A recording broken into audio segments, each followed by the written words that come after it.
Salut tout le monde, Adou. Aujourd'hui, en petite vidéo, j'ai reçu des petits colis là.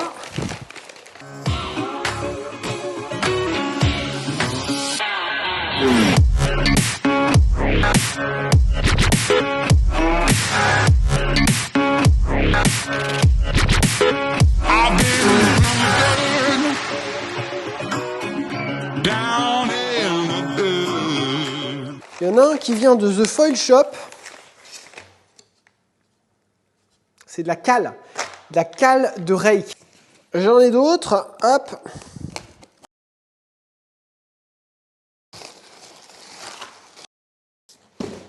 Voilà, il y en a plein. Alors, vous avez vu ces petites cales il y a une publication sur Facebook, on a parlé de la cale PPC il y a quelques jours. Et Antonin Poirier fabrique aussi des cales plutôt à forme. Ces cales qui ont différents atouts et inconvénients. Et je voulais vous en parler. Alors j'ai lu vite fait, mais si vous utilisez la cale, ça va booster vos performances. Attention, ces cales-là, ça s'appelle des cales de rake. Ça sert à modifier le rake du mât, c'est l'angle, c'est l'inclinaison du mât sous la planche.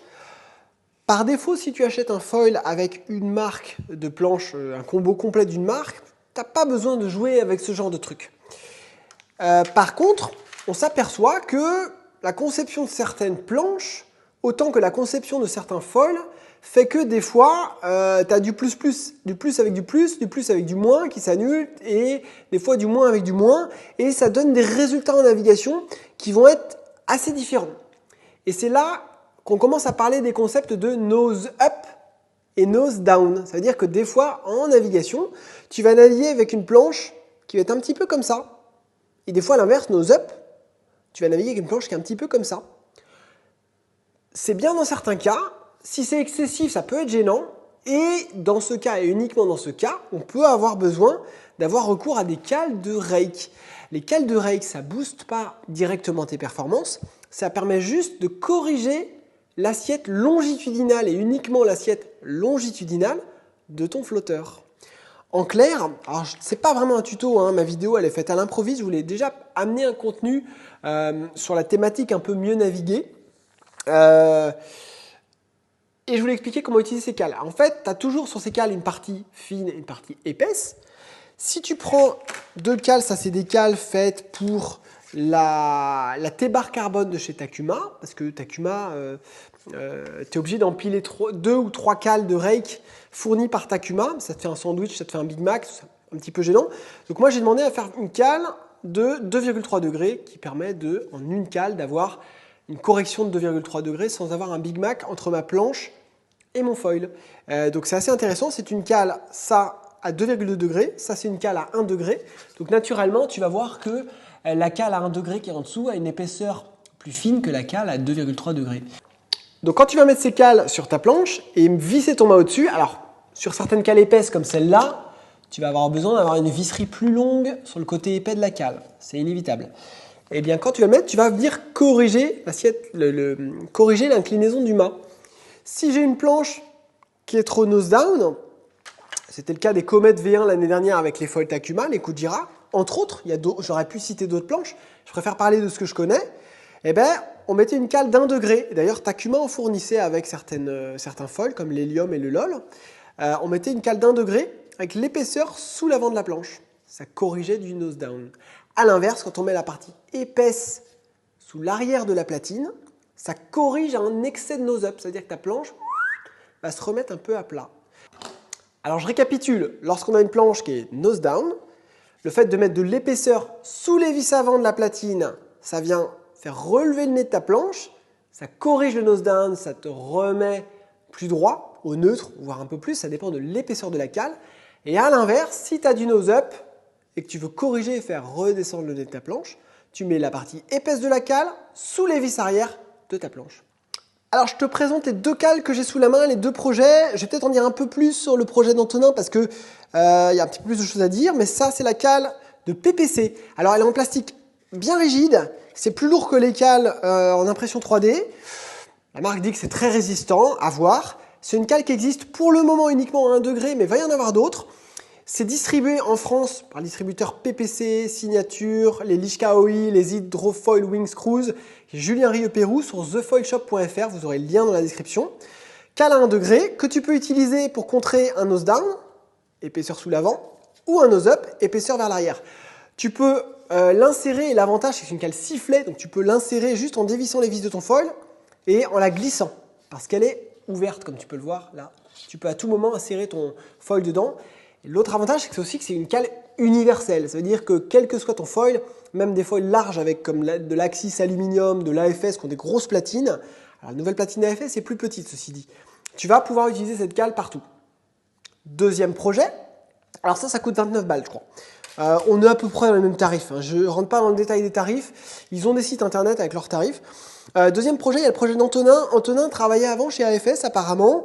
Et il fait de l'impression 3D et le concept, lui, c'est pas de faire de la cale universelle, on est sur un positionnement qui est différent. Antonin, il va te faire des cales sur mesure par rapport à ta platine.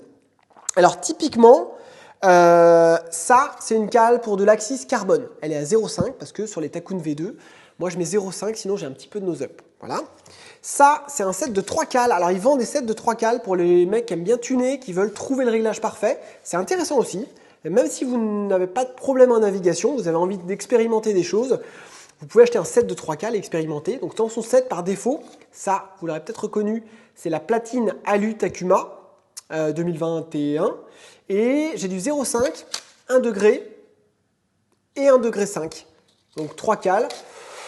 Tu peux les stacker, mais bon, je ne suis pas trop pour les Big Mac. Le but, c'est plutôt d'avoir directement une cale qui fait la correction dont tu as besoin.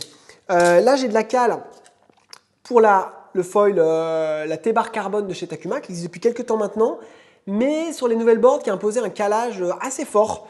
J'ai fait faire une cale à 2,2 degrés, parce que moi j'estime que c'est ce qu'il me faut pour naviguer. Et j'en ai une plus petite, parce que pour d'autres boards, je me dis que ça peut servir, donc j'ai une cale à 1 degré. Il a pu me faire ça sur mesure. Là, on a les cales pour le foil allure. Moi, personnellement, c'est pas le cas de tout le monde, j'ai beaucoup de nose-up avec ce foil, ça ne me convient pas en l'état, donc je compense, je me démerde, je compense. Et j'ai une cale d'1 degré et 1 degré 5. Peut-être que j'en ferai une plus épaisse encore, je verrai en fonction de mes ressentis sur l'eau. Sachant qu'un foil, on peut aussi le caler au niveau du stabilisateur, ça joue énormément aussi, même si ça ne va pas avoir exactement le même effet. Ou plutôt, ça va avoir d'autres effets, avec plus ou moins de pieds avant, alors que cette cale-là, elle n'a pas de réelle incidence sur le lift que tu as sous le pied avant. Elle a une incidence avant tout et uniquement sur l'assiette longitudinale du flotteur, encore une fois.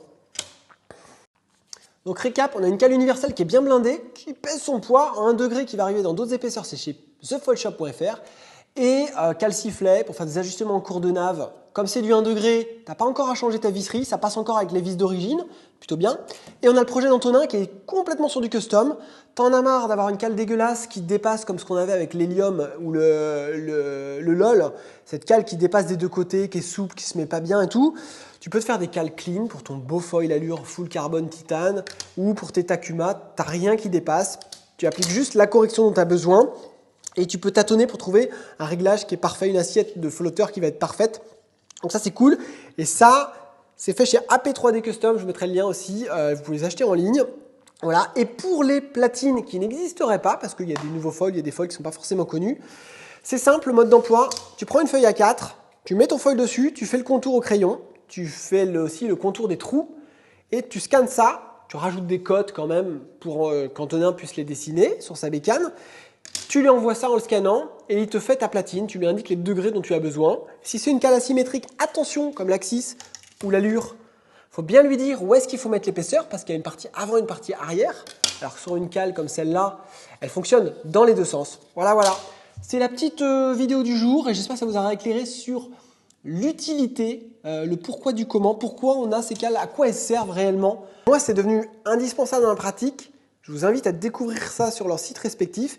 Et bien sûr, c'est une courte présentation, mais on va se faire du petit tuto, un peu tuning pour apprendre à bien caler son foil, à se régler. Je vous dis à plus, c'était Adou, bye bye.